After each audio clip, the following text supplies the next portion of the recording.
Bertha, jetzt ist 6 Uhr vorbei, da tust du noch Staubsaugen. Kannst du nicht einmal in Ruhe gehen? Fanny und der Fritz waren doch vorher da, die haben so viel Dreck reingetragen. Geh zuerst aber auf. Wo können denn die einen Dreck reintragen? Draußen ist alles trocken. Wer soll denn da Dreck reinkommen, frage ich dich? Nee, also, du bist mein Mannsbild, also, du darfst ja im Dreck da stecken.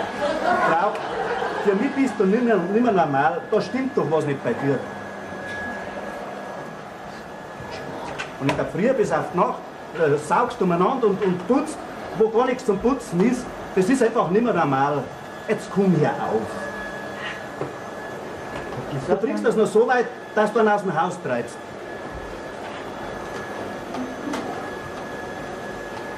Wann ist das Essen fertig? Hä? Wenn das Essen fertig ist. Schrei doch nicht so, ich bin doch nicht taub. Gleich ist fertig. Servus beieinander. Hä? Servus. Servus. Servus. Gleich ist fertig. Ja.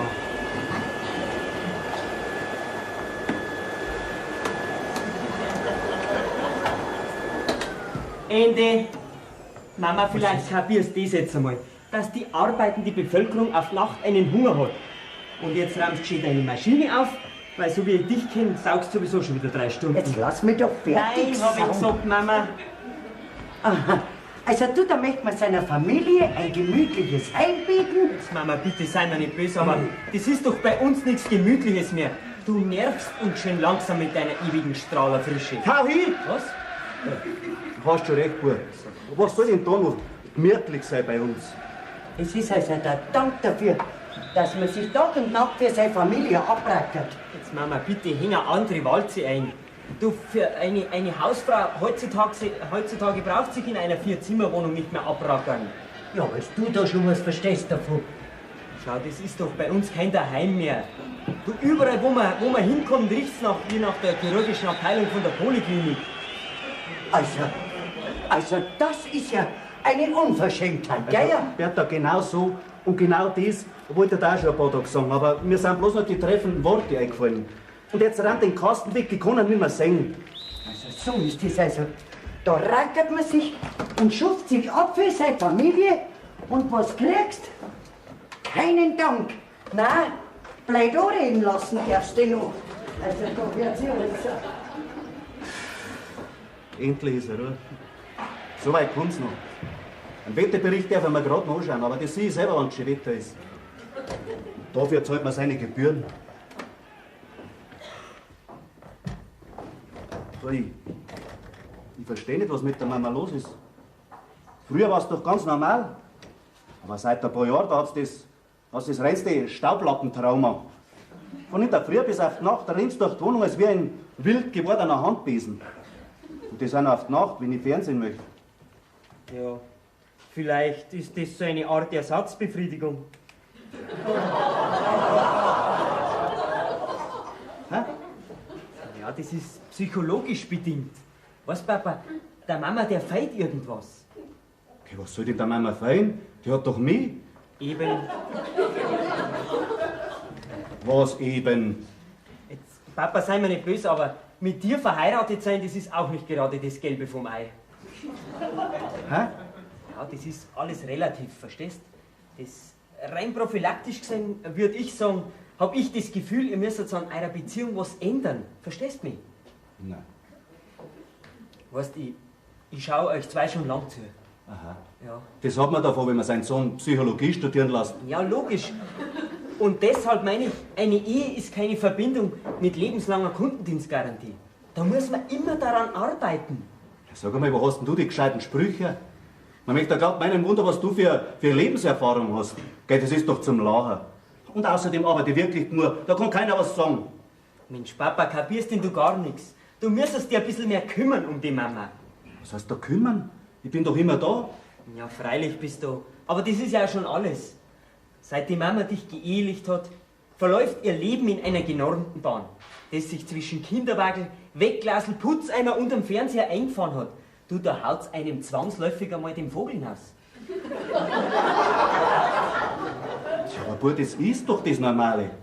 Tausende von Frauen hätten sonst was geben, wenn sie das hätten, was die Mama hat. Ja, das streite ich ja nicht ab, Papa. Aber meiner Meinung nach leidet die Mama an einem persönlichen Bewusstseinsdefizit. Jetzt hör mal auf mit deinem Psychologen Chinesisch. Es ist alles relativ, aber rein prophylaktisch. Rein prophylaktisch kannst du jetzt am Hut aufsteigen. Ich hab den ganzen Tag nur um die Ohren in meinem Büro. Da brauch ich nicht auf die Nacht, du dein Soziologengeschwafel. Ja, ich wollte ja nur helfen, aber mir kann es ja gleich sein. Ich seile mich sowieso bald ab. Wie abseilen? Ja, schau, in den 4 Wände herin, da schieb ich einen Frust, dass es höher nicht mehr geht. Du, und da haut mir mal die Sicherung aus. Und wenn das passiert ist, dann bin ich fort.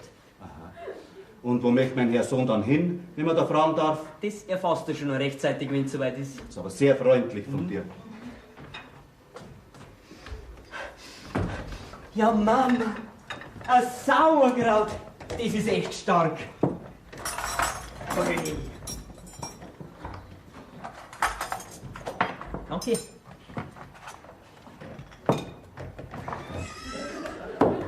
Jetzt, Mama, mach kein so ein beleidigtes Gesicht. Du, Mama, das macht dich unwahrscheinlich alt. Ich danke dir für das Kompliment. Du dann so richtig gut. Wer war denn das wieder? Papa, warst du das? Was? Jetzt hängt doch tatsächlich das Beutel schon wieder schief. Ist halt der Wind gegangen. Lass mich doch von euch nicht auf den Arm nehmen. Ich merke schon die längste Zeit, dass ihr mir alles mit Fleiß tät. Das darfst du jetzt wieder nicht sagen. Komm, jetzt hast du schon hergesetzt zu mir, sei friedlich, dann machen wir auf harmonisch. Ich lass mich von euch 2 Mannsbrüder nicht fertig machen. Ja, das brauchen wir ja gar nicht machen, Mama. Das magst du ganz von allein, mit deinen Putzeimer-Orgien. Jetzt, Papa, sag halt einmal endlich was. Ich red mir die ganze Zeit am Mund schon fusselig. Ich hab's schon lange aufgegeben. Wenn's nach der Mama ging, dann darf's noch Dachrinne rausputzen und Kohlen abstauben. Also übertreibt doch nicht wieder so schamlos. Gut, der hört überhaupt nichts mehr. Lackier mir die Fingernägel und den ganzen Tag nur mich pflegen. Und da wird schon sein, wo ihr bleibt. Gut, sie begreift's nicht. Ich rühre in diesem Haus keinen Finger mehr. Darf ich da lachen? Mama, schau, jetzt kriegst du es ja sowieso der Leichtheit, wenn ich nicht mehr da bin. Wieso? Du bist doch immer da. Ich möchte mir jetzt endlich einmal die Nabelschnur durchbeißen. Also das kommt ja überhaupt nicht in Frage, gell? Das ist dein Zuhause. Da hast du alles, was du brauchst. Dein Essen, deine Ordnung. Genau, Mama, das ist auch ein entscheidender Punkt. Wieso? Deine Ordnung. Du, was meinst, wie unheimlich aufbauend das ist, wenn man mal seine Kleidung da hinschmeißen kann, wo man selber will, ohne dass die Mama schon wieder aufräumt. Also das kann doch nicht dein Ernst sein. Mama, das ist mein Ernst. Bitte finde dich damit ab. Wie kann denn das jetzt noch sein? So spät. Schau halt nach. Bin ich narrisch. Ich möchte mir Ruhe. So was Unverschämtes, was gehört? Saubernde Aufdringliche. Aha. Er huckt sich hin. Und wer darf wieder aufmachen? Ich natürlich, ich. Ja, Frau Schöberl. Ja. Ich bin seiner Gott. Mein Gott, na, schau mal her. Guten Abend Das ist zusammen. wer da Guten ist. Abend. Wir wollten bloß einmal wieder reinschauen, weil wir sie gar nicht mehr im Gartenhäusl draußen sind. Gell, Otto? Ja. Ja, wissen Sie, wir haben die letzte Zeit so viel um die Ohren gehabt. Aber wir schauen schon wieder mal raus. So. Ja, wir gehen ja jeden Abend draußen spazieren. Nicht wahr, Otto? Ja, jeden Abend spazieren. Und da hat mein Otto gemeint, jetzt schauen wir mal bei den Schöberls vorbei, ob sie überhaupt noch leben. Es ist ja ewig schade, hat er gemeint, wenn man die Gartenhäusler schon nebeneinander hat, dass man sich die ganze Zeit nicht sieht. Das hast du doch gesagt, nicht wahr, Otto? Ja, das habe ich gesagt. Genau.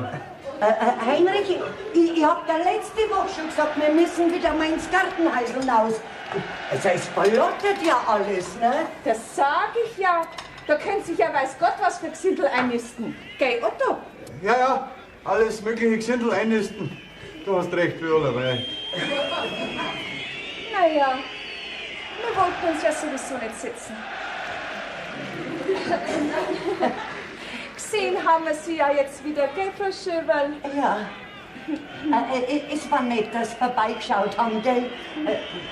Wie geht's Ihrem Freund Töchterl? Ach, der Gerti, der geht's gut. Ja, die muss ja jetzt einen netten Menschen kennengelernt haben. Ja? Ja, schon länger. Leider hat sie ihn uns noch nicht vorgestellt. Aber sie treffen sich jeden Tag und die Gerti macht so einen glücklichen Eindruck. Nicht wahr, Otto? Ja, sehr glücklich. Ja, ich war ja auch froh, wenn der Bub mal wüsste, wo er hingehört. Ne? Aber er lässt sich nur mit seinen Freunden sehen. Nicht was ich gehe. Otto heiß ich. Ja, die jungen Leute, die lassen sich halt gar nichts mehr sagen, gell? Also wir reden unserer Gerti gar nichts dran. Nein. Wir verlassen uns ganz auf ihre gute Kinderstube. Ja. Dann wird schon den richtigen wählen. Nicht wahr, Herr Schöber? Ja, Sie haben ganz recht, Frau Dünnwald. Ja, dann gehen wir jetzt wieder, gell, Frau Schöberl? Und hoffentlich sehen wir uns bald draußen im Gartenhäusl. Ja. Aber dann trinkt man schon eine Tasse Kaffee miteinander, gell? Und vielleicht kommt die Gerti mit ihrem neuen Freund, dann lernen sie ihn auch gleich kennen bei der Gelegenheit, gell? Ja. Gut. Wiedersehen, Frau Schöberl, im Gartenhäusl dann. Wiederschauen zusammen. Ja. Komm, Otto, wir gehen. Nach Ihnen. Was ist? Er geht nicht wieder einmal Schafkopf zusammen drüben beim Brei. Aber dabei. Ich sag's Ihnen, ich dreh noch halber durch. Die ganze Zeit hocke ich bei meiner Holden. Ja, ich muss wieder einmal andere Leute sehen. Am Freitag im Brei. Ehrenwort. Ich sag's Ihnen, mir stinkt er ganz gewaltig. Im Vertrauen. Mir auch. Das Weib macht mich hin. Nicht einmal in 25 Jahren habe ich das jetzt recht gekriegt. Aber wir können ja jetzt nicht reden. Sagen Sie mal, ist Ihre Frau auch so haarig? Ja, das nicht. Aber ein Putztick hat's. Es ist zum Davonlaufen. Ja, dann machen wir's doch. Davonlaufen. Jetzt hören Sie aber auf. Doch, das ist mein Ernst. Ich bin am Rande eines totalen seelischen Zusammenbruchs. Ich mag nicht mehr. Siehst, Papa, dem geht's viel schlimmer wie dir. Jesus, das hat der Pfeil gerade mitgehört. Nur keine Panik, meine Herren. Ich bin ja quasi ein Verbündeter. Wir Männer müssen doch zusammenhalten, oder? Ja. Otto! Da, hören Sie das Organ? Das geht dann durch Mark und Knochen. So geht es den ganzen Tag. Otto, wo bleibst denn? Komme! Freitag, Schafkopf. Alles klar. Also.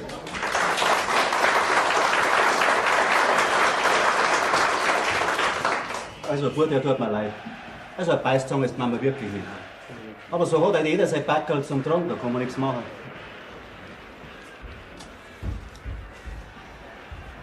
Also was das Heinrich, das war ja wirklich nicht nötig, dass du so unhöflich warst zu denen.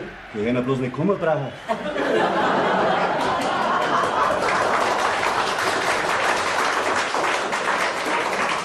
Ich hab's nicht eingeladen. Du, Mama, Was eine denn? Frage. Wann fahrt ihr wieder raus in das Gartenhäusl? Ja, mei, wenn's Wetter wieder beständiger wird. Warum fragst du? Nur gerade so, nur gerade so. Also das ist ja eigenartig. Also du wolltest doch nie mit uns ins Gartenhäusl hinaus. Vergiss es, Mama, vergiss es. Du, Jesus, Buben, wir sind jetzt erst direkt unterbrochen worden. Wieso? Wieso willst du ausziehen? Also ich verspreche dir, dass ich nie mehr dein Zimmer aufräume. Geh, Mama, wie wenn du das sein lassen könntest. Du, und um das allein, um das geht's mir gar nicht. Du, und wenn du ein nettes Mädel kennenlernst, dann darfst du es auch mit heimbringen. Jetzt schau doch heute mal um eine, es wäre doch an der Zeit. Ich bleib schon nicht übrig, nur keine Angst. Du, und bevor ich einen permanenten Zweier riskiere, da muss ich das effektiv miteinander praktizieren, um einen echten Durchblick zu kriegen, verstehst du?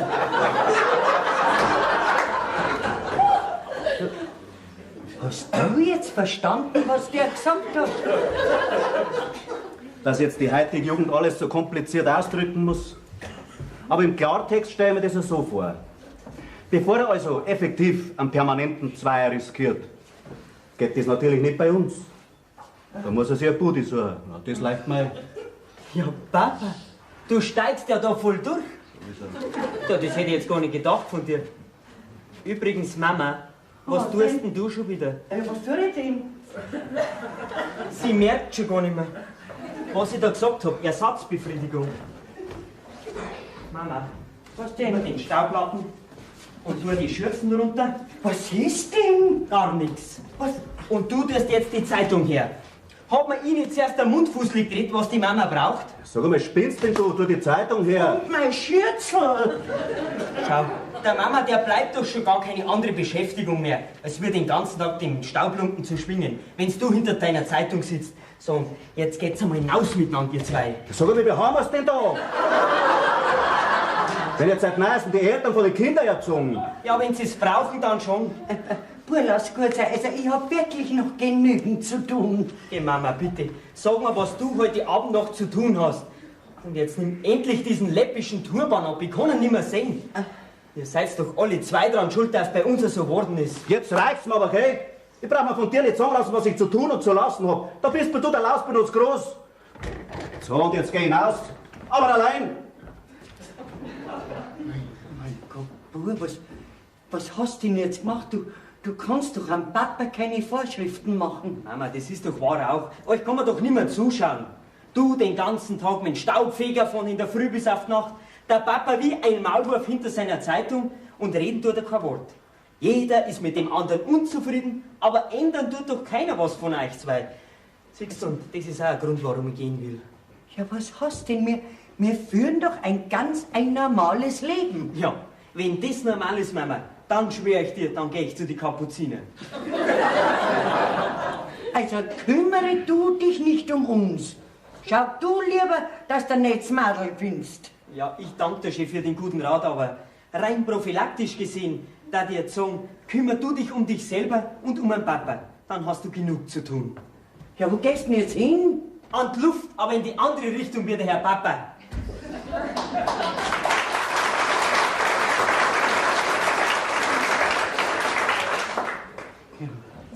Was hat er denn jetzt? Was haben's denn jetzt alle zwei auf einmal? Das merke ich schon die längste Zeit. Immer. Aber der Heinrich, der müsste mal ein emanzipiertes Weiberl haben. Mit rot lackierten Fingernägeln und der den ganzen Tag Zigaretten pafft. Und das sich die Hausarbeit nicht dreckig macht. Oh, mein Gott, na. Ich weiß ja genau. So eine Weiber mag er nicht. Aber man muss jetzt direkt einmal praktizieren. Ein Herrgott, einen guten Moos lassen, Fingernägel lackieren. Das war was. Da darf er dann einen Unterschied schon sehen zwischen einer Hausfrau und so einem Madamchen und so einem Angeschmierten. Mein Gott, wer kommt denn jetzt wieder? Also der Heinrich hat schon recht. Also immer ist was los bei uns. Ja, Hilda! Bertha! Ach, du bist gar nicht böse. Ja, so. Ja, Hilda. Entschuldige bitte, dass ich so spät noch bei dir vorbeikomme, aber ich musste dich einfach wieder sehen. Mein Gott, es ist nett, dass du vorbeikommst, weil so lange haben wir uns schon nicht mehr gesehen, gell? Ja, also, wenn ich ganz ehrlich bin, ich habe natürlich einen kleinen Hintergedanken bei meinem Besuch. Du erlaubst doch, oder? Ja, nun. Was? Danke. Jetzt lass dich anschauen. Also gut schaust du aus. Genau gut. Da sieht man gleich, dass du nicht verheiratet bist. Was, verheiratet? Mein Gott, ich bin doch nicht bescheuert. Ja? Du bist so eine. Eine bitte was? Nix. Ich meine, Eine Frau, also so ganz anders wie ich, ne? Ja, das schon.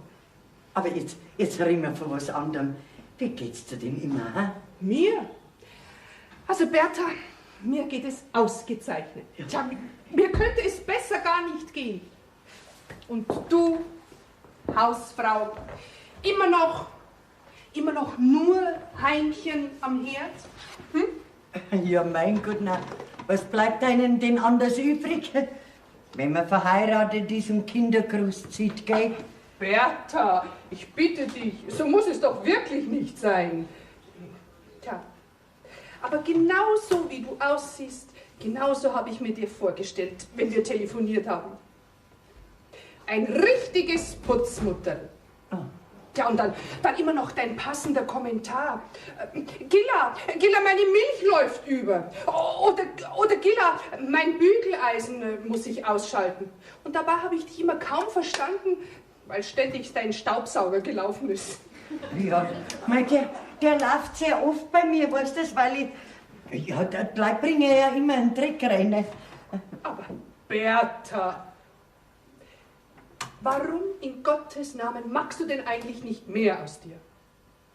Okay, Gilla, was soll ich denn aus mir mehr machen? Aber ich bitte dich, schau dich doch mal an. Wann warst du zum Beispiel zum letzten Mal beim Friseur?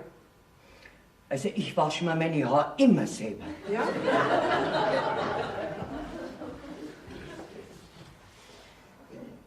Ja, so siehst du auch aus. Also, sei mir nicht böse, Bertha, wenn ich jetzt gleich zur Sache komme, aber weißt, ich habe nicht allzu viel Zeit, Ja, leider. Das merkt man, dass du eine vielbeschäftigte Frau bist. Also gut, pass auf.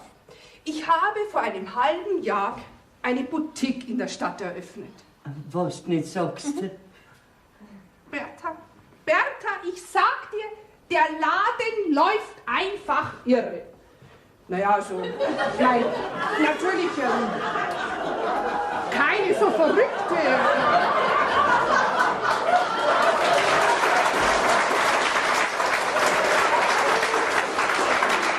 Verrückte Mode für die Jugend, sondern schöne, flotte, tragbare Sachen für Frauen in meinem und selbstverständlich in deinem Alter. Mode für Frau Jedermann. Verstehst du mich? Hey, ja. Also, und da habe ich mir jetzt vorgestellt, ich würde gern einmal im Monat eine Modenschau veranstalten. So nach dem Motto, die Mode von heute für die Frau von heute. Ja?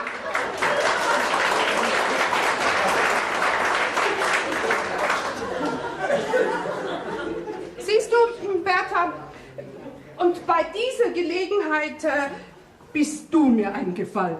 Was? Ich? Ja, genau.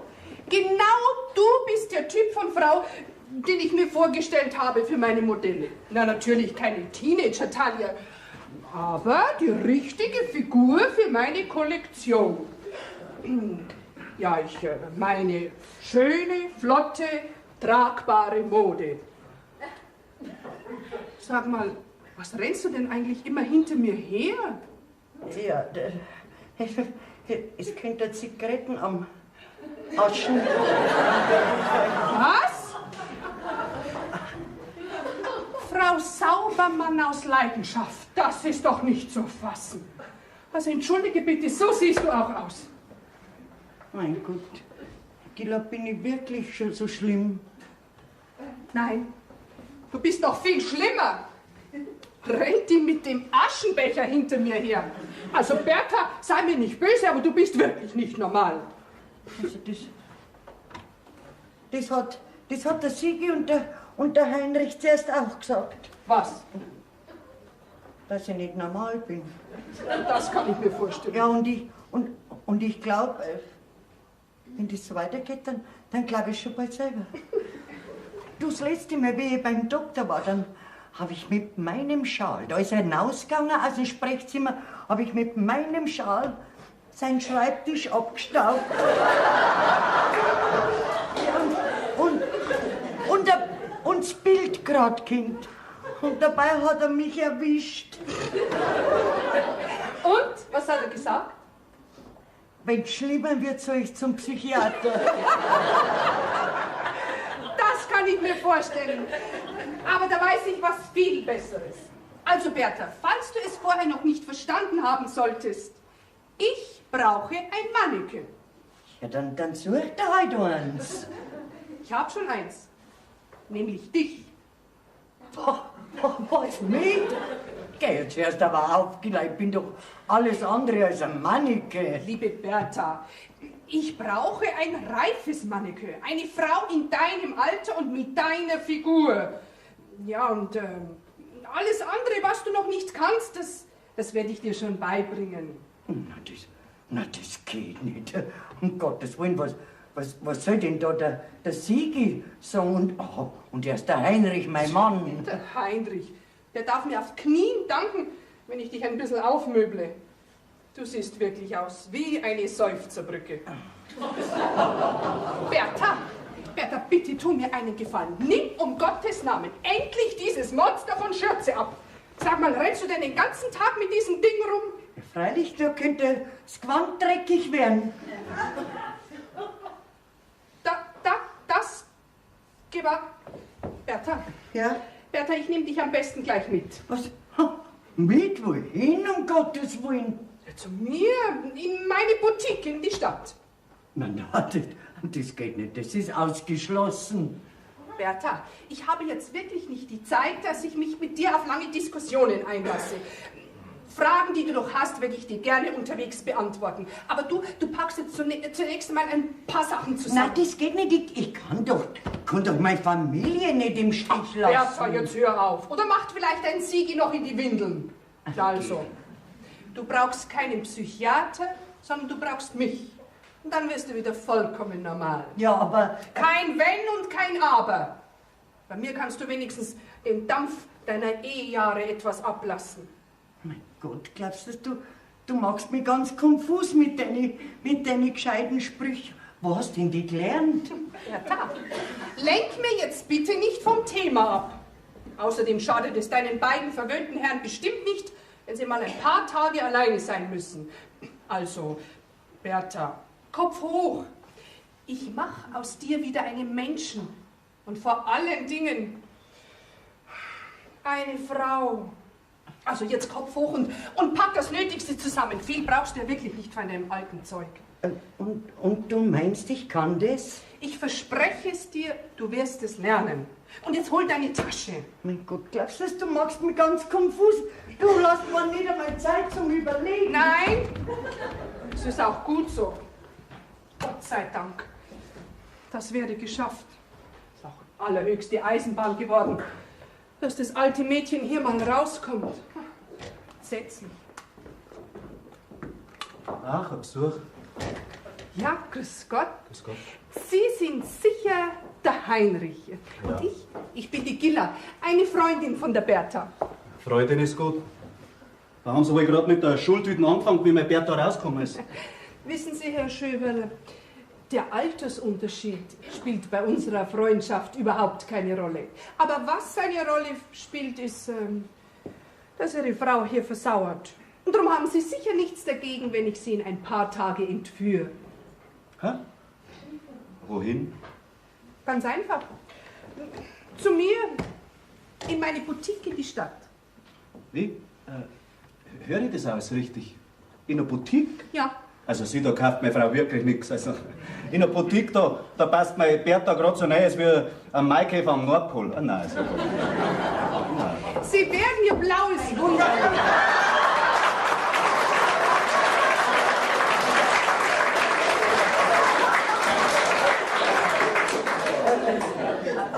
Heinrich, gut, dass du da bist. Das ist die Gilla. Ja, das habe ich schon gehört. Sag einmal, wo willst du hin? Ja, also die Gilla, die hat... Ja, es wäre ja nur... Für 2 oder 3 Tage.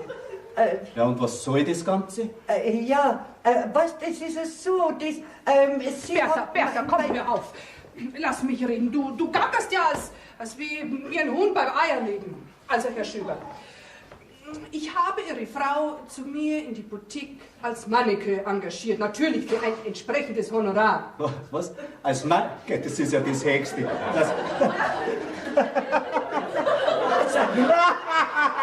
Was gibt's denn da zum Lachen? Also wenn mich da alles täuscht, dann sind doch das die Traumfiguren, die mit Pelzmäntel und Bikini über den Laufsteg trippeln.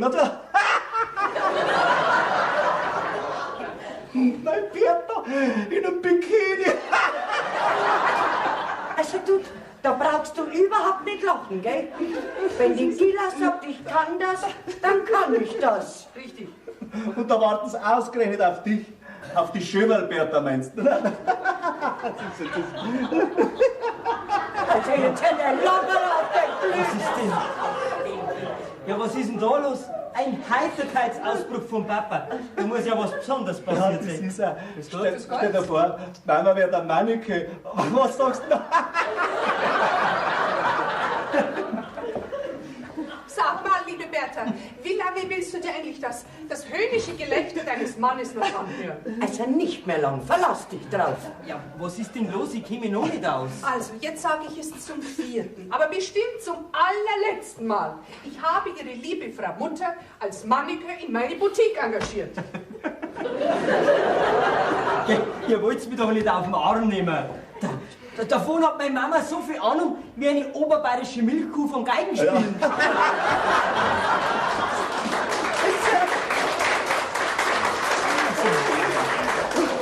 Jetzt reicht's mir. Zuerst haben wir's noch überlegt, aber jetzt klang's mir. Ihr habt's dauernd was zum Rummecken an mir, weil ich ja nur euer Hausrutscher bin. Jetzt besitzt ihr auch noch die Frechheit, dass ihr über mich lacht. Ja, wer bin ich denn? Unser Mama bist und das sollst auch bleiben. Aber genau. Und nicht ein Mannequin. Gell, das ist doch lachhaft. Oh, da brauchst du gar nicht lachen. Dir wird's Lachen noch vergehen. Und ich sag dir gleich, wenn mir der Job bei der Gila gefällt, dann bleib ich für immer. Komm, Gila, geh mal. Ich sag aber, jetzt ist der Spaß aus. Bist du narrisch, du bleibst da. Ja, sag mal, bin ich der Hundel, den man ins Gerberl schickt hat? Mama, das kannst du nicht bringen. Du, wir haben ja gar nichts zum Essen. Ach du, es gibt einen Kühlschrank und einen Supermarkt. Ja, Gell? dann. Wann kommst du dann wieder? Also in dieser Familie scheint wirklich jeder schwerhörig zu sein. In 2 oder 3 Tagen. Stellt euch vor, wie schön das wird für euch. 3 Tage keinen Staubsauger und keinen Putzeimer. Das habt ihr doch immer wollen, ne?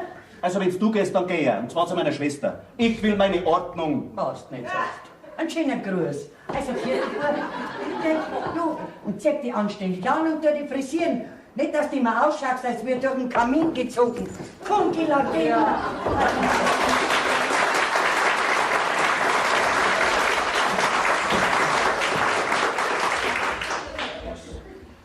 Was ist jetzt passiert? Die Mama ist fort. Ja, aber gerade warst du doch noch da. Aber was tun wir jetzt? Also, ich fahr zu meiner Schwester. Ich hol mir jetzt bloß noch ein paar Sachen. Und wenn die Mama kommt, dann rufst du mich wieder an. Dann komm ich auch. Aber Papa, das kannst du nicht bringen. Jetzt fährt die Mama fort und der Papa. Ja, jetzt schau ich sauber aus. Ja, da muss ich jetzt glatt meinen Professor fragen, was da zu machen ist.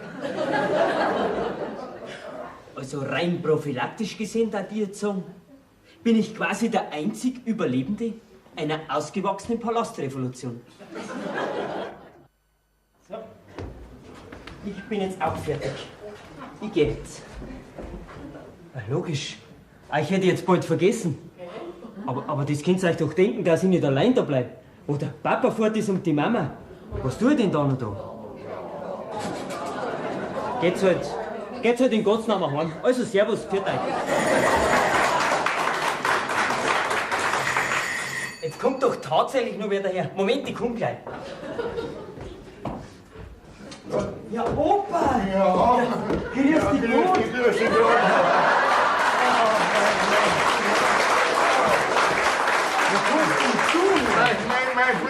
Mein bin ich hier, das schau wieder. Jesus Maria. Ja, sag mal, Opa, hast du dich verlaufen? Ja, für interessant, Schmarrn. Ausbildungsspinne. Was bist Ja, hörst das du schlecht oder ich, ha? Der Vogelaffer bin ich. Vom Altersheim? Ich frag doch nicht so blöd. Auf die Bahamas war ich nicht. Also Opa, du hast doch nicht mehr alle Kanickel im Stall. Was? Du kannst doch nicht wie ein kleiner Bub vom Kindergarten ausreißen. Kindergarten, genau das ist das Stichwort. Genauso bin ich mir vorgekommen. Und die Haufen alten Leute um mich rum. Nein, wirklich. Das ist nichts für mich. Nein. Also, ich schnall jetzt direkt ab, gell? Was bist denn dann du, wenn ich fragen darf? Ja, logisch bin ich auch alt, aber nicht so alt. Ne? Nein, das Oh, ist nichts mein für mich. Opa.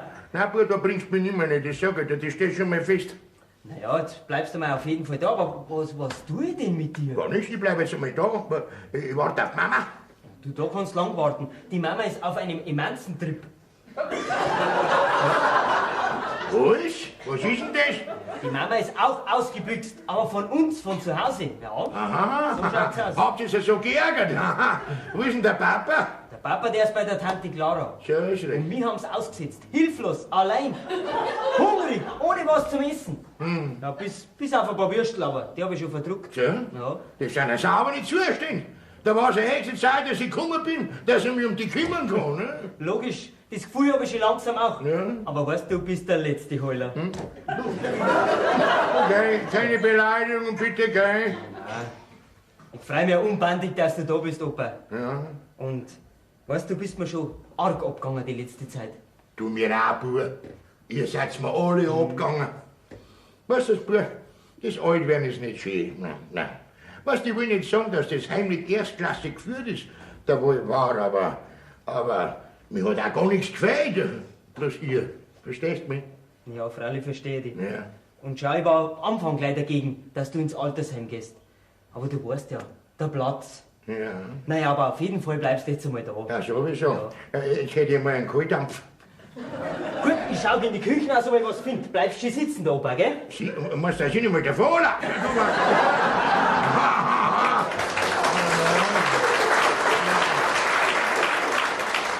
Ah, Gott, schön ist wieder daheim. Nein, da wär's doch ein Platz geben für einen alten Mann. Nein, wir bringen es nicht mehr raus, wenn sie mich raustragen müssen. Ich bleib da sitzen, glaube ich. Genau. Magst einen Sitzstreik, das ist modern. Ja, warte mal, das mach ich auch. Sag mal, was ist denn mit der Mama und mit dem Papa? Haben sie einen Zank, einen Streit gehabt? He? Einen Streit haben sie nicht direkt gehabt, aber weißt der Wurm, der ist schon lang drin. So? Da komme ich auch noch daher als Bandwurm. Da sag ich. Opa, das macht nichts, das werden wir schon managen. Ja. Aber du, eine Frage. Was? War das bei dir und bei der Oma auch so? Wie? So? Ja, so festgefahren, weißt du, so ohne Schwung und ohne Pep. Mein Bruder. Der Oma war eine ganz besondere Mann. Die hat einen Teufel im Leib gehabt. Einen Lieben natürlich, gell. Überall hat's mich hingezerrt, ne. Manchmal war's mir direkt zuwider, ne. Aber der Schwung war drin, gell. Ja, aber zum Schluss hab mich schon manchmal geärgert, weil es so oft gewesen ist. Aber nicht Roding, schön war's doch, ja. Ja, weißt das ist doch auch schon was. Ja. Aber bei der Mama und beim Papa, da ist das so festgefahren, so tote Hose, verstehst du? Ja, wo ist denn überhaupt hin, Mama, hä? Ja, so eine Freundin ist dahergekommen von ihr. Ja. Und die hat's auf den Schlag mitgenommen. So schnell haben wir gar nicht schauen können, Ja, was ja. fährt. Jetzt bleibst langsam. Jetzt bin ich mal hin, da werde die Geschichte zu deichseln, gell? Jesus! Was ist denn? Jesus! Was hast denn? Ja, was redest denn? Was ist denn passiert? Hallo, Bub! Jetzt sind wir Spaghetti reinbrennt. Ah! Du wärst ja ein sauberer Koch sein. Das, wenn ich gewusst hätte, dann wäre ich vorher zum Essen gegangen, bevor ich abgehauen bin.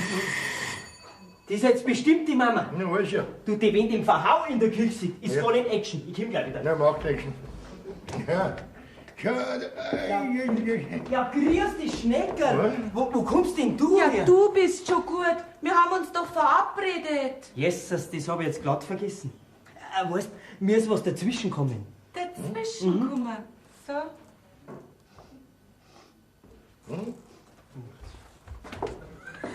Ah, sieh schon.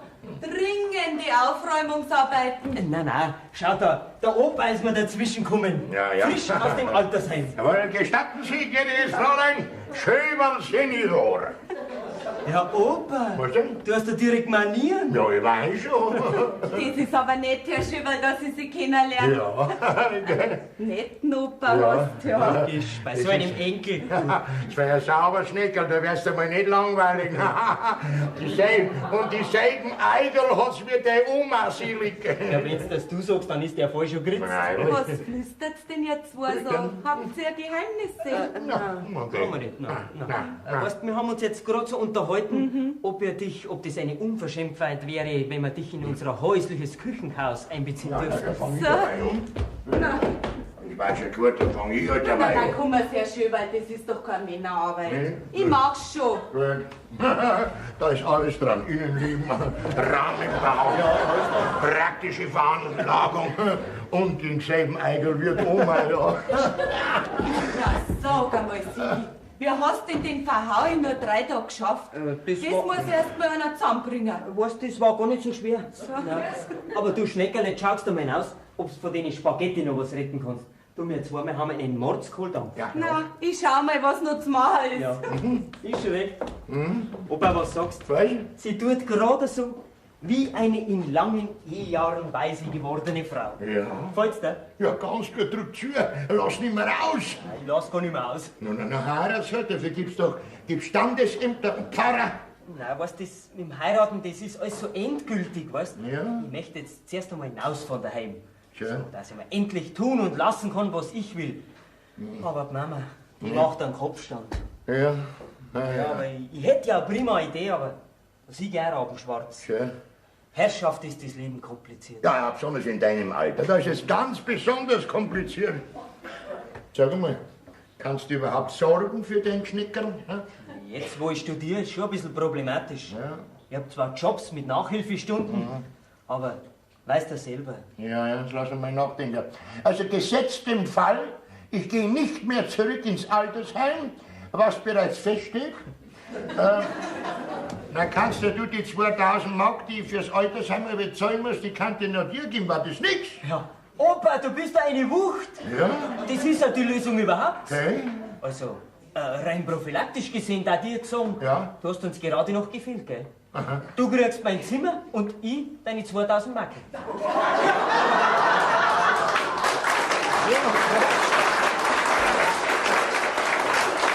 Ich hab mir's doch gedacht, dass du mit dem Zimmerpreis einverstanden bist. So, meine Herren, was noch nicht anbrennt ist, habe ich Ja. bis jetzt zusammengebracht. Ja, genau. Und eine Tomatensauce dazu gemacht. Tomatensauce, Naja, ja. umwerfen ist nicht, aber besser wie gar nichts.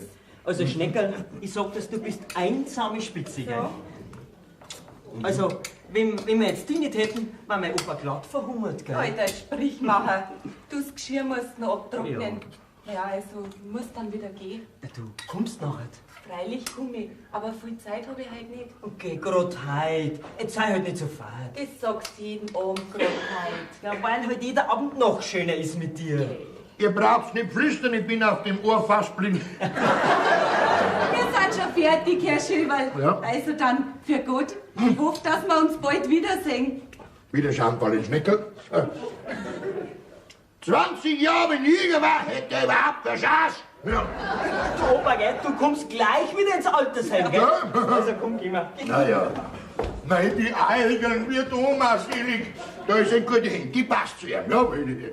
So, Opa. Ja. Und jetzt? Was hast du jetzt? Jetzt wird gespart. Ah ja, schau her. Genau. Die haben miteinander. Da ist der Lippe. Löffel. Du machst einen Wein? Ja, Wein. Einen roten oder einen weißen? Das ist mir wurscht, ich bin farbenblind. Du bist vor allem immer noch der gleiche. Ja, Und jetzt kommt endlich einmal Schwung in die Bude. da hab ich schon. Und ich lasse dir auf keinen Fall mehr. Ja, ich lass mich auch nicht mehr gehen. Du, jetzt hör ich was. Ja? Jetzt meine ich, kommt Mama. Na, halt ja. Was macht's ihr da? Ah, du bist das bloß. Ist die Mama noch nicht da?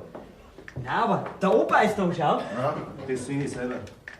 Grüß dich übrigens, Vater. Das ist die Opa.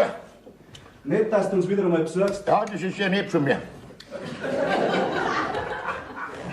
Es wird aber Zeit, dass die Mama wieder kommt. Wir waren denn bei der Tante Clara. Tödlich. Absolut tödlich. Das Weib hat mir den letzten Nerv gekostet. Ja. Aber jetzt sind doch die 3 Tage vorbei da. Dann müssen sie doch schon wieder kommen, oder? Und wenn es gar nicht mehr kommt? Nur keine Panik, Papa, die Mama kommt schon wieder. Du, was denn die Mama ohne uns? Und wenn es aber die komische Fremde da auf den Geschmack gebracht hat? Mein Gott, dann musst das halt du auch wieder auf den Geschmack bringen. Du hast schon vergessen, was wir vor 3 Tagen besprochen haben. Jetzt hör auf. Ich werde mir von dir sagen lassen, was ich zum Tor habe. Also einen Rat kannst du schon mal annehmen. Da darf da keine Perle aus der Blechkrone fallen. Und ich gehe jetzt, weil mir stinkt das schon wieder. Wo gehst du denn hin? Ja, was ich mitgekriegt hab zu seinem Schneckerl. Sind wir ja wieder allein? Ja, Naja, bin ich nicht?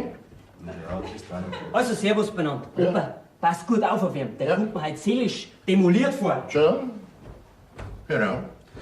Sitzt also wieder da? Ja, wir zwei. Also in meine Wohnung kommt in der letzten Zeit vor, als wie ein Durchgangslager. Ja. Keiner ist mehr da und keiner bleibt mehr da. Ich bleib schon da. Ja. Magst du ein paar Spaghetti? Greif zu, mein Sohn. Das ist ja ein kreislicher Papp. Ja, hat dein Herr Sohn gemacht, ne?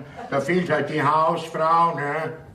Und dein Träg ist da herin. Was? Da ist ja mindestens 3 Tage nicht mehr gesaugt worden. Ja. Aber so einen Saustell lass in Zukunft auf gar keinen Fall mehr zu. Ja, was sind wir denn, hä? Ja, was schreist denn du mir so hoch? Du kannst ja der Wut nicht an einen unschuldigen Redner auslassen, oder? Sei doch froh, dass die Frau mal hinauskommt aus den 4 Winden, ne? Ein paar Tage. Was redst denn du? Du hast doch keine Ahnung. Nein, ich hab keine Ahnung. Ich war ja bloß 40 Jahre verheiratet.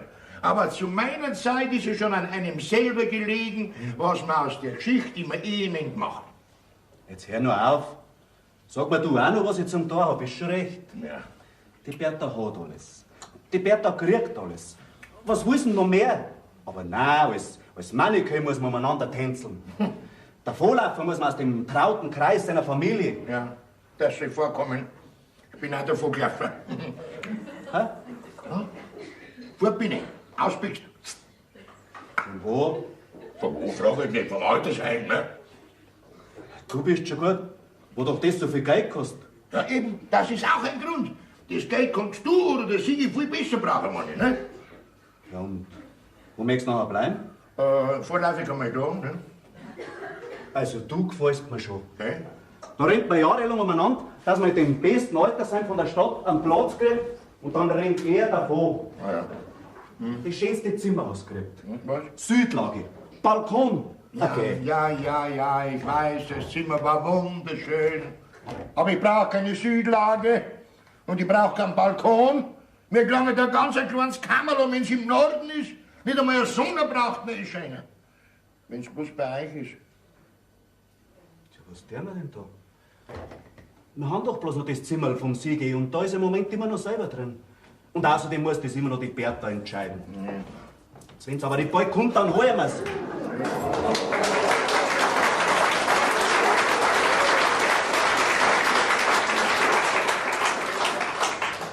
Mein lieber Mann, du brauchst mich nicht holen, ich bin schon da.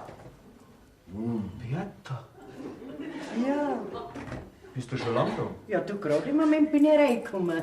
Aber dein Geschrei habe ich draußen schon zur Begrüßung gehört. Opa! Ja. Ja, grüß dich. Grüß dass du- dich. Schön. Ja, bleibst du ein bisschen? Ja, ein bisschen lang, wenn es möglich ist, ja. Und das sind also die Klamotten, die die Gilla verkauft. Jawohl. Gefällt's dir? Flott, gell? Wie im Fasching. Ja, ein bisschen ungewohnt. Ja, mei, sowas trägt die Frau in meinem Alter. Schon. Solche Fetzen. Okay, das ist ja doch viel zu groß und viel zu weit. Da stehst du drin wie in einem Kartoffelsack. Ja. Das Zelt vom Zirkus Krone schaut auch so ähnlich aus, ja. Also, ihr könnt reden, was ihr wollt. Ja. Ich fühle mich wohl drin. Da zwickt nix und da spannt nix. Mein, ich fühle mich wohl. Mein, wenn ich dran denke, wie ich rumgelaufen bin, wie meine eigene Großmutter. Du gehst ja gar nichts über Doma, gell? Die war immer adrett angezogen mit ihren Spitzenkrager, gell? Ja. Opa. Was denn? Die Zeit der Spitzenkragerl ist endgültig vorbei. Da hast mir aber noch besser gefallen. Du, das sagst du verkehrt, Heinrich. Ich hab dir nicht gefallen, du hast mich nur nicht angeschaut. Angeschaut. Wenn man mal 25 Jahre verheiratet ist, braucht man sich doch nicht extra anschauen.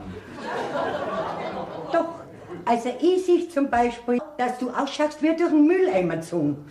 Und die Krawatten, schau her, also die versapperte Krawatten, schaust du nicht. Also Bleibst du fürchterlich. jetzt da? Ja, also die nächsten 3 Wochen und dann bin ich halt wieder 3 Tage weg. An das wirst du dich gewöhnen müssen, mein lieber Mann. Gut, ich glaube, das nennt man Emanzipation, gell? Auch die vor deinem trauten Heim hält diese Bewegung nicht halt. Bin ich froh, dass das zu meiner Zeit nicht gegeben hat, das Wort. Warum hau ich dich nicht auf den Tisch? Weil sonst bei Wein ausgeschüttet wird.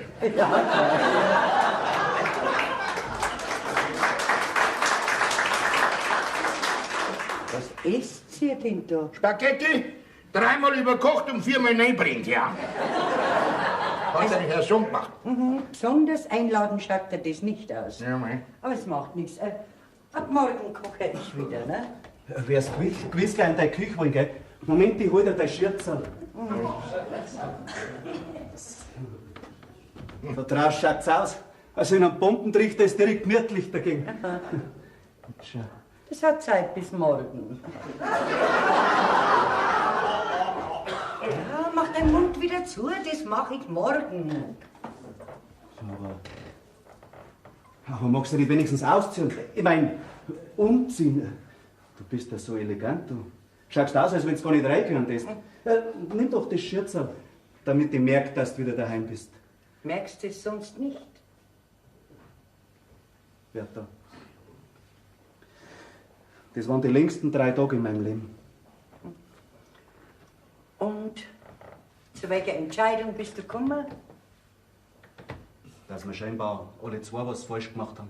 Jawohl, und dass ihr beide jetzt Verschiedenes anders machen müsst. Aber keine Sorge, ich bin jetzt da, weil ich schon zusammen, wenn man verheiratet ist, mir hat's mir Resi auch gelernt. Ja, ja. Und Opa, wer hat bei euch die Hosen angehabt? Sie natürlich, aber so dezent, dass ich es gar nicht gespannt habe. Aber sie war's doch, ja. Hast du das gehört, Heinrich? Hose runter, Pantoffeln bringen wir gleich, gell? So weit kommt. Also, kaum bist du daheim, geht die Leiterei schon wieder los. Wer mag denn das schon wieder sein? Ich trag den Hofen aus, ne? Sonst macht der Kleider schmutzig. Gut schaust aus, mir gefällst du. Ja. Danke, Opa. Entschuldigen Sie bitte, dass wir so spät kommen, gell? Aber...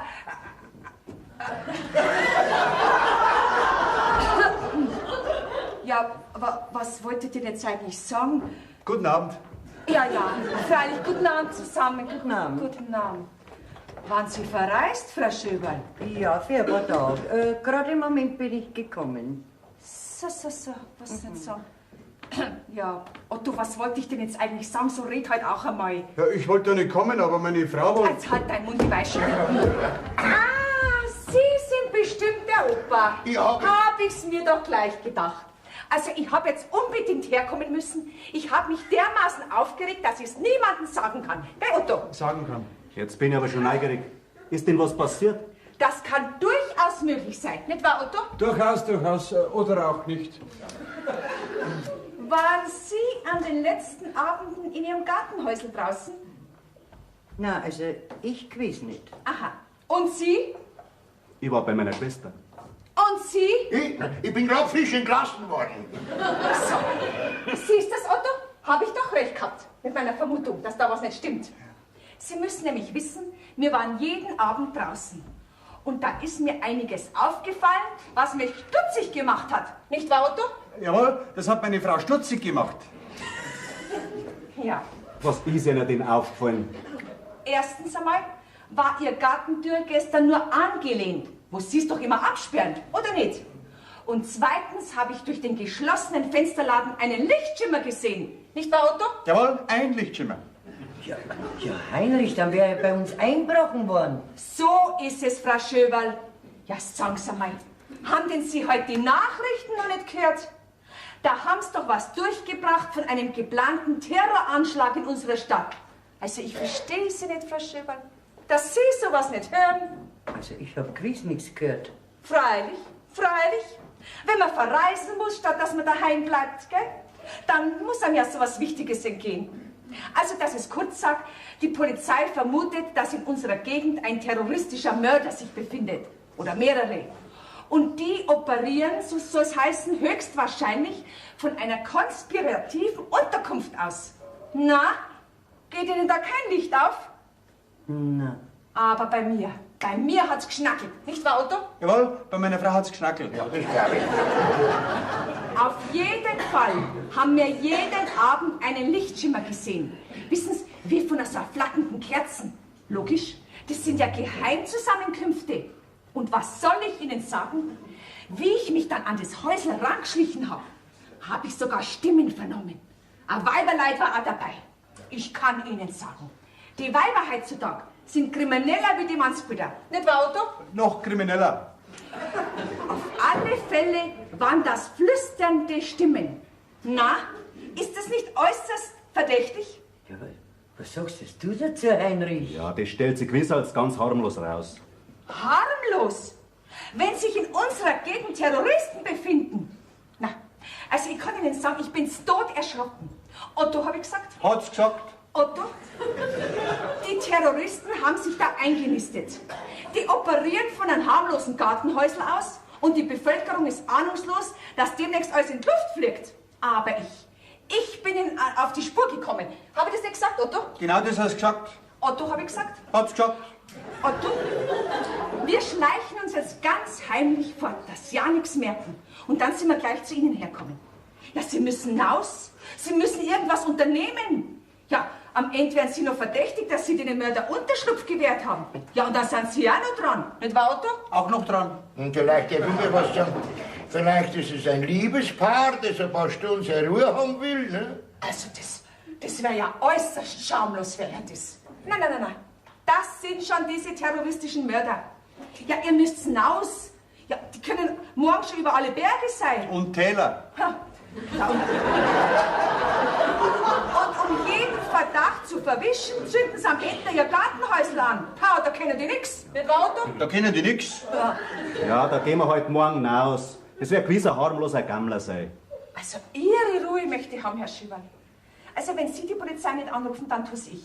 Als Bürger hat man schließlich die Pflicht, Augen und Ohren offen zu halten, ja? Uns mal. Na, ich hab bloß laut gedacht. Auf jeden Fall haben Sie im Radio durchgebracht, dass man jeden Verdacht und Beobachtungen melden soll. Und das mache ich jetzt. Wo habt ihr euer Telefon? Ja, ich telefoniere schon. Ihr gebt da doch keine Ruhe mit. Natürlich. Wenn man das Gartenhäusl wochenlang ohne Aufsicht lässt. Das hat übrigens mein Otto auch gemeint. Nicht wahr, Otto? Was habe ich jetzt schon wieder gemeint? Dass sich das nicht gehört, dass man wochenlang das Gartenhäusl ohne Aufsicht lässt. Da kann ja weiß Gott was passieren. Das habe ich gemeint. Ja, wir sind Ihnen sehr dankbar, Frau Dünwald, dass Sie da vorbeigeschaut haben bei uns. Aber ich habe wirklich ein paar Tage weg müssen. Naja, das ist Ihre Sache. Sagen Sie mal, haben Sie den Fetzen da aus dem Katalog bestellt? Naja, da kann man ja heutzutage so billig und günstig einkaufen, gell? Aber ich sag immer zu meinem Otto, Mode ist was für junge Leute. Eine Frau muss schließlich wissen, was und bis zu welchem Alter sie tragen kann. Nicht wahr, Otto? Du machst mir jetzt nicht aus dem Spiel lassen. Ich bin doch nicht der Echo. Naja, und da fehlt manchen halt das Gespür dafür. Also da haben Sie recht. Also der Mann möchte sich direkt oft umdrehen, wie man sieht, wie Hausbacken sich ja manche Frauen anziehen. Habe ich nicht recht, Herr Dünwald? Ja, Sie haben ja auch recht. Otto! Ja, was verstehst denn du schon von Mode? So, die Polizei fährt gern aus. Komm, Bertha, geh mal aus. Und vielen Dank, Frau Dünwald, gell? Ja. Für Ihre Aufmerksamkeit. Wir fahren selbstverständlich mitten aus, nicht wahr, Otto? Selbstverständlich. Du bleibst da oben. Wenn der Sigi kommt, soll er draußen in der Küche abspülen helfen, gell? Da brauchst keine Angst um, ich glaube nicht, dass der Sigi kommt. Und wenn er kommt, hat er keine Hand frei. Der operiert gerade in einer konspirativen Unterkunft.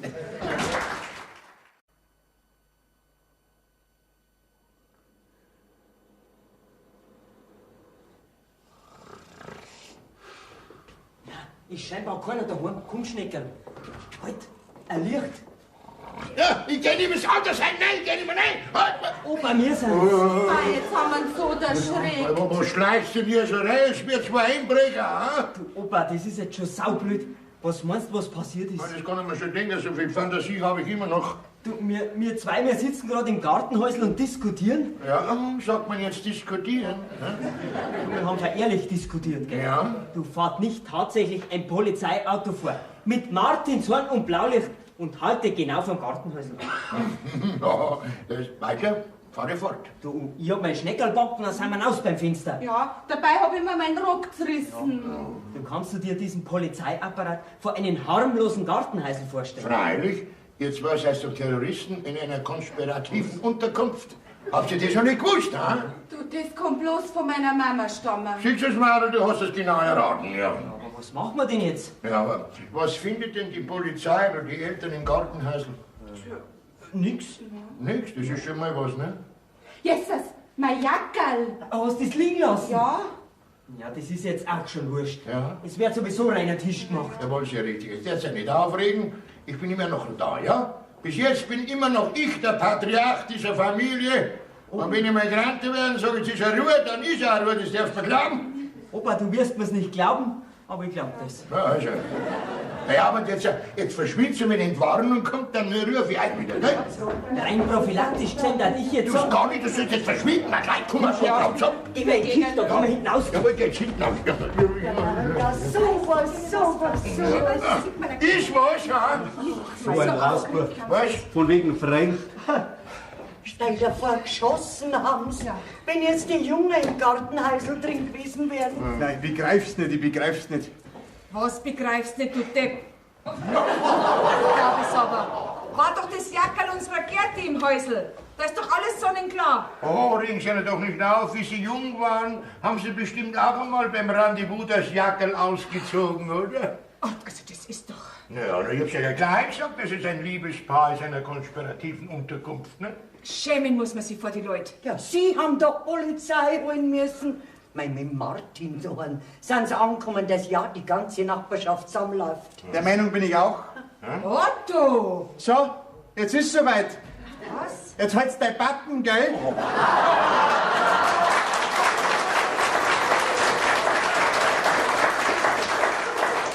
Entschuldigt, wenn es mir jetzt gerade mein Ventil aushaut. Ja? Meine liebe Alma, ich sag dir jetzt verzeugen, dass ich die Nasen gestrichen voll hab. Wenn du nicht ab sofort mir gegenüber einen anderen Ton anschlagst und mich als deinen Ernährer respektierst, dann bist du die längste Zeit Ehefrau gewesen. Gell, Alma?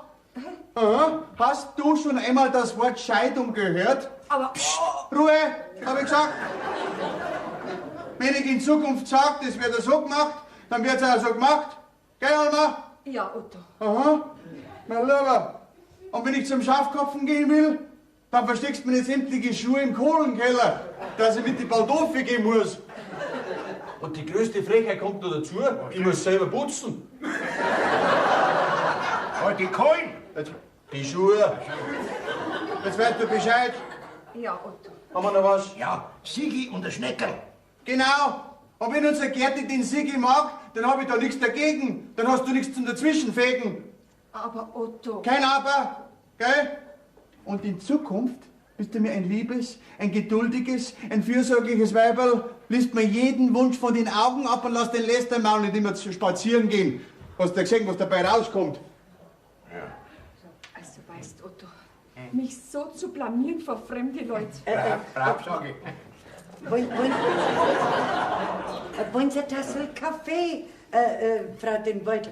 Ja. Ich mach schnell welchen. Ich würde sagen, jetzt rauchen wir eine auf den Fall. Ui, das ist eine gute Idee. Bei mir im Altersheim habe ich im Zimmer nie rauchen dürfen. Da bin ich da an einem Bord rausgeguckt. Ja. Ich hab's doch gewusst, dass ich was vergessen hab. Was denn? Wenn ich im Wohnzimmer Zigarren rauchen will, dann rauche ich's auch. Und wenn deine Vorhänge 10-mal gewaschen sind. Gell, Alma? Ist gut, Otto. Dann ist gut. Otto, das hast du ja schon lange nicht mehr gemacht. Das kannst du in Zukunft, je nach Wunsch, nicht wie du dich aufführst, öfters haben.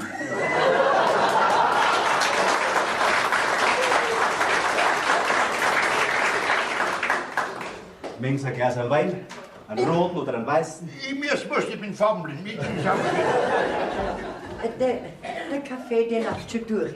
Ist sofort fertig. Ja, Frau Schöberl, entschuldigen Sie bitte schon, aber ich habe keine Ruhe mehr wegen unserer Jungen. Ich habe so ein ungutes Gefühl. Du nicht auch, Otto? Eigentlich habe ich kein ungutes Gefühl, ganz und gar nicht. Aber wenn du meinst, bitte, dann gehen wir eben, obwohl es jetzt gerade anfängt, gemütlich zu werden.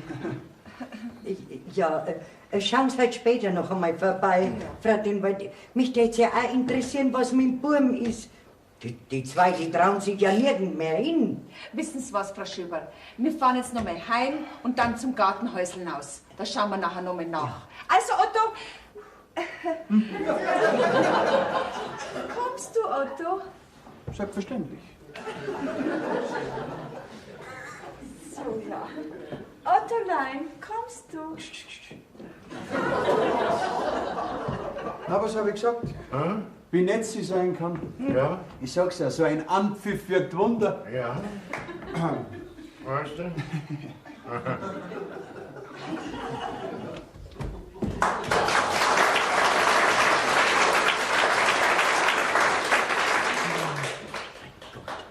Sind die im Gartenhäusl, die Jungen?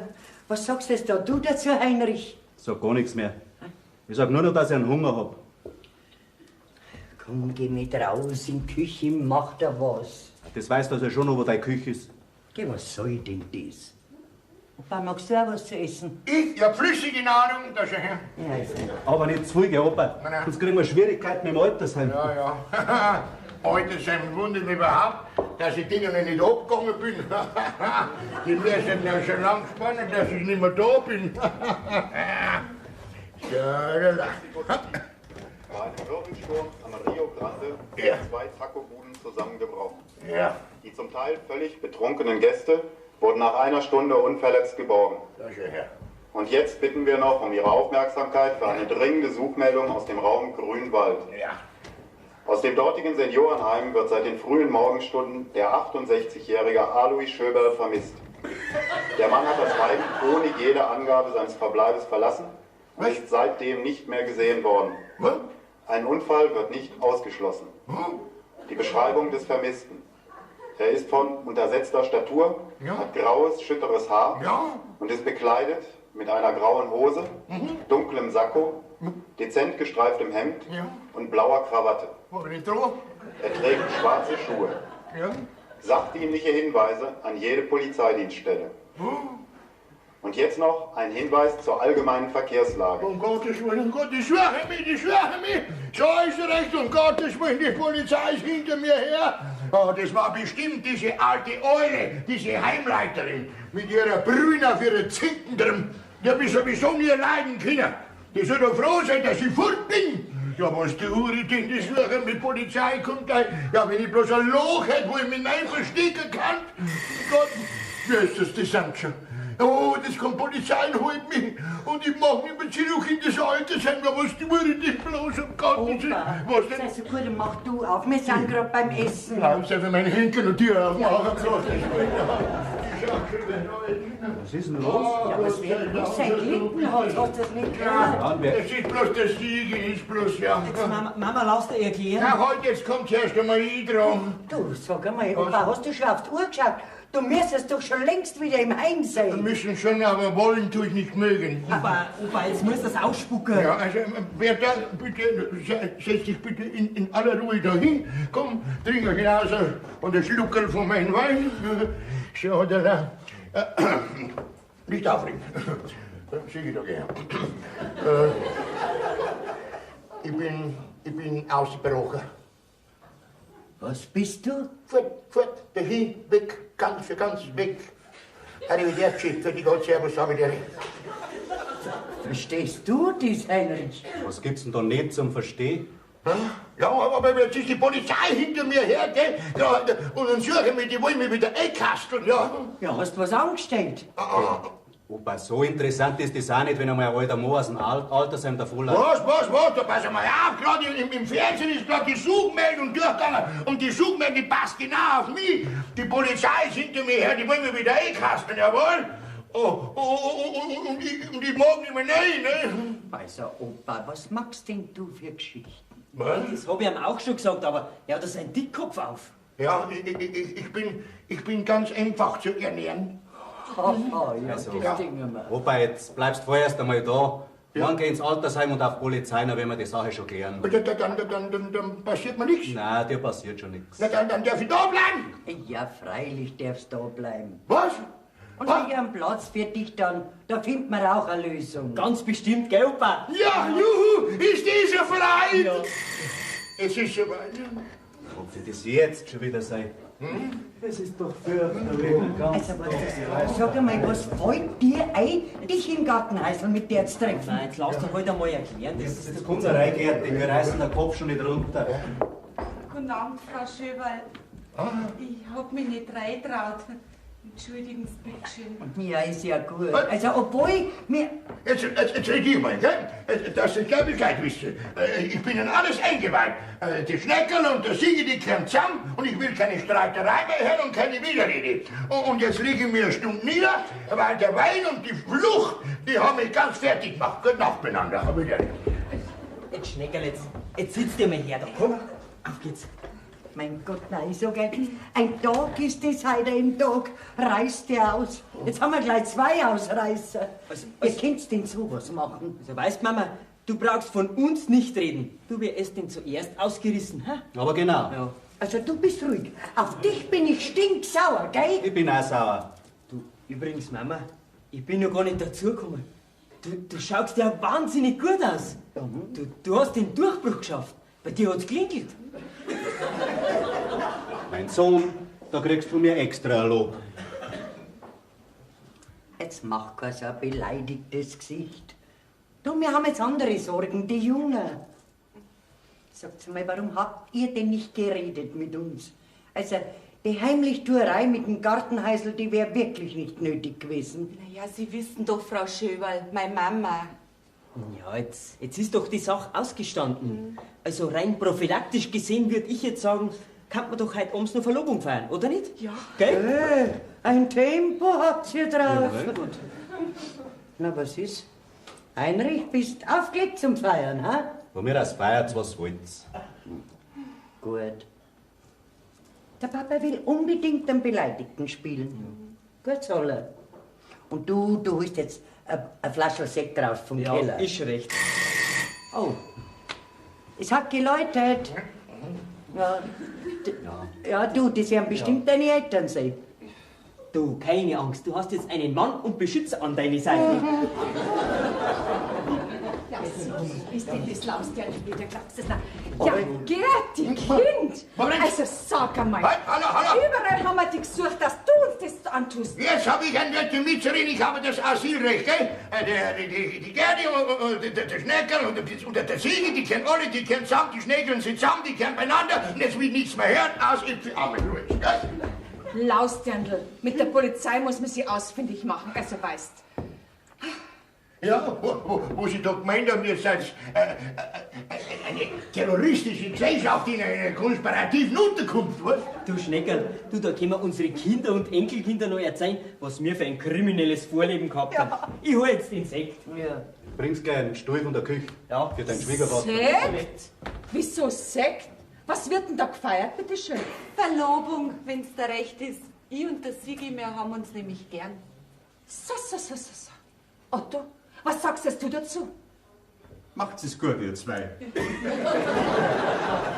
Na, Herr Schöberl, wer hätte das denkt? Jetzt können wir uns also noch gratulieren. Eine nette Schwiegertochter kriegst. Und Sie, einen netten Schwiegersohn. Ja. Das ist nett jetzt, das Vorbeikommen sein, gell? Jetzt können die Feierlichkeiten beginnen. Ja. So, drei Glasl. Ja. So. Ja, ich bleib beim Wein, ich mag keinen Sekt. Ja, Papa, was ist denn los? Jetzt sei kein Frosch, mach die Flaschen auf. Du bist dran. Hallo, Papa. Eine Rede schwingen. Los, auf geht's. Das geht alles ein bisschen schnell, ich bin noch gar nicht vorbereitet. Also, Herein! Verehrte Anwesende. Ach, geh, jetzt was riss ihm für einen Schmarrn, der Herr doch nicht so förmlich. Ja, dann. Liebe Festversammlung. Also das ist ja noch blöder. Festversammlung, bei denen paar Leid. Ja, dann redst du, wenn du besser kannst. Die bringen es glatt zusammen, dass aus unserer Verlobungsfeier ein Familiendrama draus machen. Ja. Papa, mach's halt dann einfach. Sag meine geliebten Kinder. Das ist richtig ergreifend. Ich sag überhaupt nichts mehr. Mein Gott, Heinrich. Jetzt komm, jetzt lass es mir mal machen. Also, meine geliebten... Oha. Meine geliebten Kinder und liebe, in Zukunft bei uns hineingeschmeckte Schwiegereltern, seid herzlich willkommen zu diesem Festakt. Na, wie war's, hä? Bravo. Ich bin noch nicht fertig, ne? Na, heute feiern wir nach einem polizeilichen Großeinsatz die Verlobung dieses Jubelpaares Siegel und Schneckerl. Klatschen! Klatschen! Ja, was? Also Opa, du redst deine Kass, dass du am gleich Zähne Ich hier kann. Ja, gut, in Ordnung. Ich werde es merken. Also, meine lieben Gäste, es ist mir sozusagen eine Ehre, euch zu dieser Blitzverlobung begrüßen zu dürfen. Und ich freue mich auch, dass ich eure Gerte und euch natürlich auch in unserer Familie begrüßen kann. Wunderbar. Also das hast du sehr schön gesagt, Heinrich. Aber bei mir war es schöner, gell? Logisch, Opa. Ohne dir geht ja sowieso nichts mehr bei uns. Sowieso nicht? Ja. Also, jetzt heben wir die Gläser, das Jubelpaar, Schmarrn, das Brautpaar soll leben hoch, hoch, hoch, hoch. Also, liebe Mama, lieber Papa, jetzt weiß ich nicht mehr, was ich sagen soll. Danke. Logisch, danke.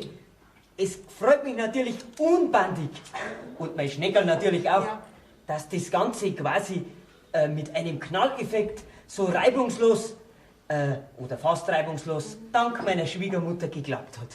Ja. Siehst, Otto, hab es doch recht gemacht, gell? Ja, sonst wären nämlich mir ja noch wochenlang, was sag ich, monatelang, jahrelang in dem Gartenhäusl drin gesessen. Ja. Also, apropos Gartenhäusl, könnte ich mich da jetzt vielleicht ganz einnisten, wo doch der Opa das Zimmer braucht? Jawohl, ich brauch das Zimmer vom Siegi, gell? Also Opa, das Zimmer vom Siege kannst dran. Gut. Ja. Willst du Gerti mitnehmen? Gerti, du wirst doch nicht. Alma! Otto, das gehört sich einfach nicht. Naja, das Hausen auf Probe, das haben wir zwei nicht mehr nötig. Wir wissen auch so, dass wir zusammengehören, gell? Aber besuchen darfst du mich dann schon, gell, Schwiegermutter? Ich schick's auch um Punkt 10 wieder heim. Also das kannst du ja sein, wem du magst, aber mein Gartenhäusl und mein Segen, den hast. Danke, Papa. Also das ist doch zum Wahnsinnig werden. Also, einen mitten in unserer Familienfeier zu stören. Die Mama, das weiß doch niemand. Trotzdem. Vielleicht kommt jetzt noch mal die Polizei. Ach, Hallo, ihr Lieben. Oh, ja, was ist denn hier los? Ach, ihr feiert sicher deinen Erfolg, liebe Bertha. Ja, Gilla, wir feiern die Verlobung von den Kindern. Ja? Entsetzlich. Ich meine natürlich meine herzliche Gratulation. Danke. Es wird schon schief gehen, ja. Also, Bertha, ich muss dir einfach vorbeikommen. Bertha, du hast keinen Schimmer. Mein Gott, ich habe gewusst, dass er reinfallen wird. Aber nein, ganz im Gegenteil. Also, unser Manager ist ja ganz weg von dir. Du bist einfach der Renner. Das hat's von mir, ich bin auch davor gerannt.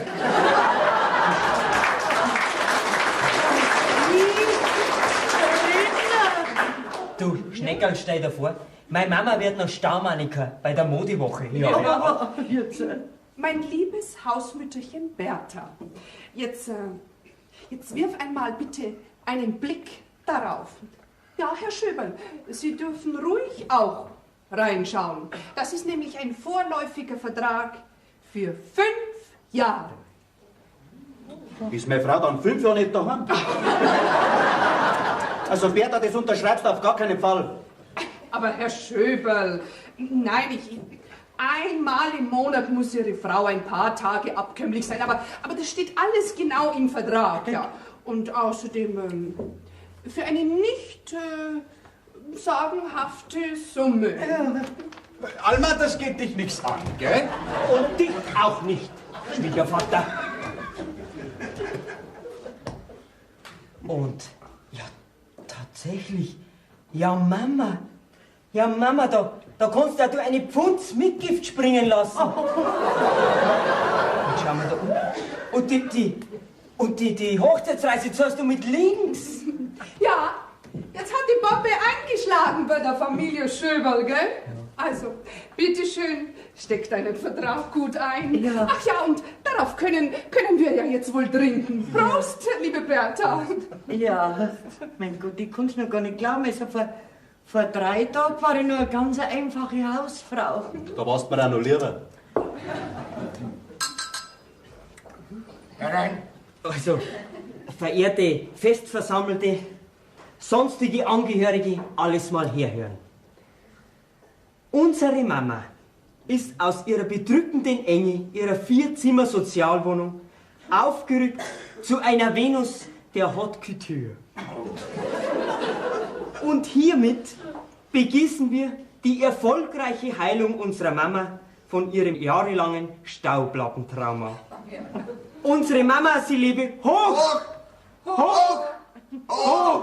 Hoch! Mama, ich bin unbandig stolz auf dich. Danke, Bub. Also jetzt will ich eure Familienfeier nicht länger stören.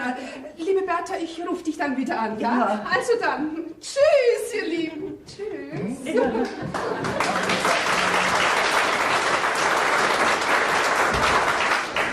Was war denn jetzt das? Na, also, ich muss schon sagen, so schamlose Frauen gibt's heutzutage.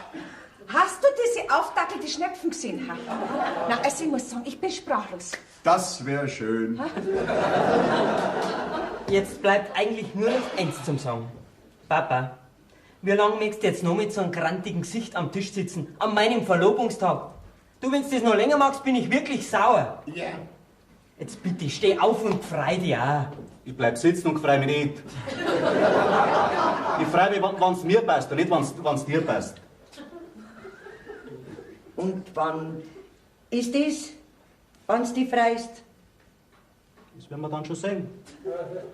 Bei mir dauert's immer ein bisschen länger. Und außerdem musst du schon zugeben, dass das ein bisschen arg viel war. Alles und überhaupt. Und jetzt gefreut mich.